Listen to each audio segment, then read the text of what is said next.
Alright, I just removed the steering control valve from this 850 case loader. It's a straight 850 case. Look at how beautiful those gears are in the rear end housing. And I'm going to cover this up with a tarp for the night. Whoever buys that rear end housing will have to understand if the wind blows any of those pine needles in there. Surely they would flush it or take it apart and go through the bearings. But anyway, look how sweet those gears are. Here is the assembly. I cut that hose, removed the rest of them. Look at how crisp and clean the inside of that thing is. Up in there, fresh removed. This thing's been sitting since the 90s. These chrome pieces would have to be polished to not tear up the seals because it's old, been sitting. This thing would have to be lubed up. These polished and ran in and out. So here it is. Case valve. And it says TerraTrack. Let me get my light on that. TerraTrack R1234. What does that say? 1A SSY R1234 1A SSY. Okay. Very expensive, rare. Got somebody in Europe interested, but they want to buy several pieces off the machine, and there's a club where all these guys in the particular European country rent a container, and they all wait until they book space on that container. Since I'm in Georgia, I'm in the northeast Georgia corner, but they want this sent to Savannah, to the port, so that they can ship parts. Anyway, this is a straight 850 case loader. I've just removed it. Here's the hours on the machine. This machine was parted out because my father passed away. This was his, even though I have a lot of heavy equipment.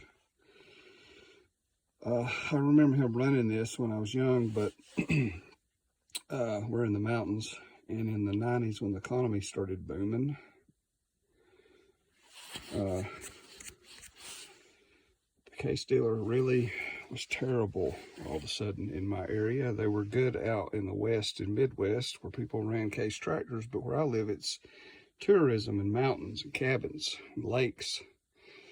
So we started running excavators and dozers and excavators and compact track loaders and articulated dumps, crawler dumps. And we went away from track loaders due to the inefficiency and fuel consumption and undercarriage expense. So anyway, the transmission was out of this thing like most case products. And the mechanic pulled the transmission and took it with him to repair. He went missing. He owed us money, and the repair was part of paying us back. Little did we know, we found out later he died, and we do not know where the transmission is. So, due to the fact that the loader undercarriage was not that great a shape, and we were busy working out of town, running Caterpillar and Komatsu products and John Deere, because they had better dealers in the area,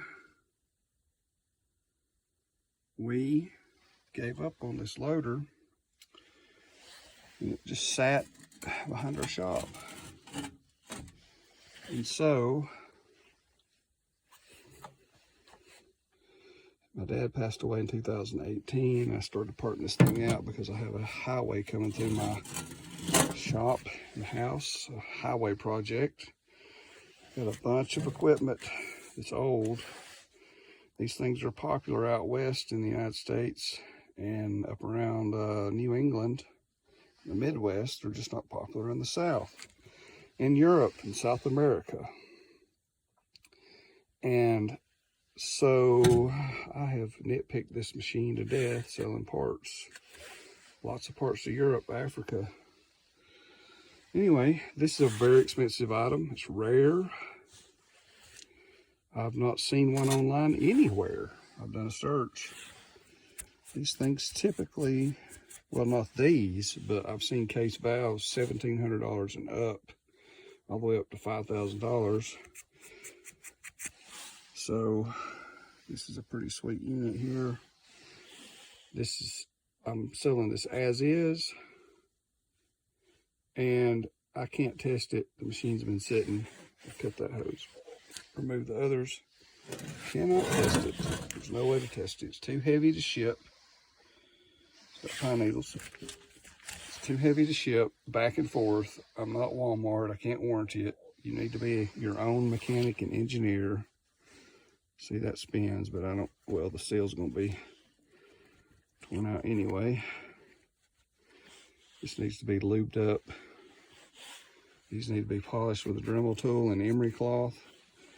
But it would be my suggestion to take this piece off the end, have a machine shop re-chrome these, or machine out new rod ends with chrome. These do not last on equipment. Anything under the seat where the rain gets to it, these always pit and tear the seals up, and you have lots of leaks. So keep that in mind. And there is no guarantee with this unit, but if you can see, the transmission was removed, and that's why I parted it out. Too expensive to fix and complicated. But these were the slick trick loaders of the day. This machine had 4-in-1 bucket, rippers, all the valves on it, hydraulic steering. Well, the case version of that, diff steer, is what Cat copied. So here it is, and my hand's pretty big. Look at how big that thing is. Look at this Milwaukee light right here next to it. It's a big unit. My phone number is 706-781-8221. 706-781-8221. I'm in the mountains. My voicemail stays full. I've got a lot of work going on. A lot of the times the phone doesn't pick up, so you'll have to give me a text introduction so I'll know you called, because it won't show a missed call due to the phone being out of range so much, and my voicemail stays full of work.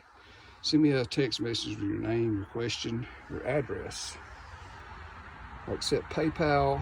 I think I still have Cash App. I just haven't used it lately. I usually list a lot of these parts on www.ebid.net. You'll see these parts, a lot of them on eBay, but I do not prefer to sell on eBay due to the bank issues with eBay disbanding with PayPal. I don't have my bank linked to that and have some issues. So if you see this on there, I usually put a coded message, how to contact me, and a coded message, how to find ebid.net. You just type in www.ebid.net. or Google it and do a search for 850 case, parts, valve, whatever. And eBid accepts PayPal just like the old days. So if you want to buy through a site because you don't trust me, even though you can see my feedback on eBay and eBid, I've been selling since 1999 on eBay. And I started using eBid lately, and it was the competition to eBay. Back when eBay started, it was mostly in the UK, but it's a worldwide site, just like eBay. It's just as old and reputable, and it's better and has better customer service, and the fees are less. And I could pass those savings on to you, and it uses PayPal. And that's what I use. As an alternative, if you're just so old school, well, if you're on the internet and you found this, you shouldn't be that old school, but I accept Walmart MoneyGram and probably Western Union, I suppose, or just regular MoneyGram that you get at like Circle K and Dollar General. But But you pay the fees. I need that even amount that I said I would sell this for. So you need to factor that in, what it's going to cost me to cash that baby. And if any items are over $599, I ask you to split it up. If it was $1,200, you need to do $599 and $599. I guess I'll lose $1 or $2, but I am not messing with some crazy tax papers. So I have to keep that number under $600. Not that I'm not going to pay the tax, but my mail is not very accurate where I live. There's a lot of cabins and vacationers, and my mail ends up some weird places. And if I get some weird letter from eBay or PayPal, I won't see it more than likely. So if I have a tax issue, I don't know about it with PayPal and eBay, so I would rather avoid that and just write down my income the old-fashioned way. So keep it under $600 per transaction. So anyway, I've got whole rear assemblies for sale and the final drives on the outside.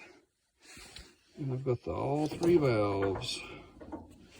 This is bucket, joystick, this is 4-in-1, and this is ripper. That's an expensive unit inside of there. Fuel tanks, cylinders, cab, body panels, loader linkages, frame, linkages, doodads, dash. I got all kinds of parts left. Private seller 007@gmail.com. My phone number to text with an introduction first is 706-781-8221. PayPal and possibly Cash App preferred method. ebid.net if you've got some kind of suspicious mind and you want to buy through a website. I usually ship with the broker of Pirate Ship for items that are under 70 pounds.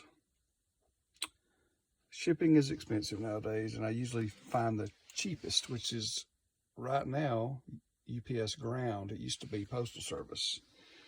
I get creative. I recycle products. I take water bottles, pool noodles, whatever it takes to package something.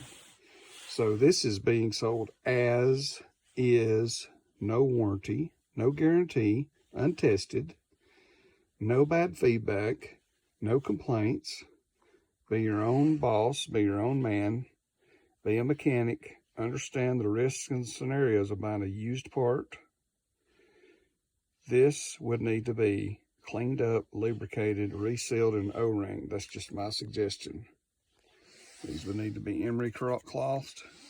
That would get you by temporarily, but you're going to keep scratching the seals going in and out if you don't come up with a solution for rod pitting and scarring. And every used part on every case loader is going to have this issue. The age, chrome will pit due to the age. It's just a fact. So these units, generally, I've got experience with Caterpillars, the inside wears where that rod slides back and forth. You'll put a gauge on this thing and it will bypass. When the machine gets hot or it'll be intermittent, it'll start bypassing. You'll have to find another housing. And I've never seen one of these for sale online for an 850 loader. I'm sure there's one out there, but a lot of people don't know the value of these until they're looking for one. They usually leave it on there and scrap the machine. This could possibly fit other models, but this is an 850A, not an 8, excuse me, just a straight 850 with that many hours, 4,000 and something, 73 hours. So take a chance on it, but you'll have to clean that baby up and do some tinkering because that's just the way it is. All right, private seller 007@gmail.com. I'm in Georgia.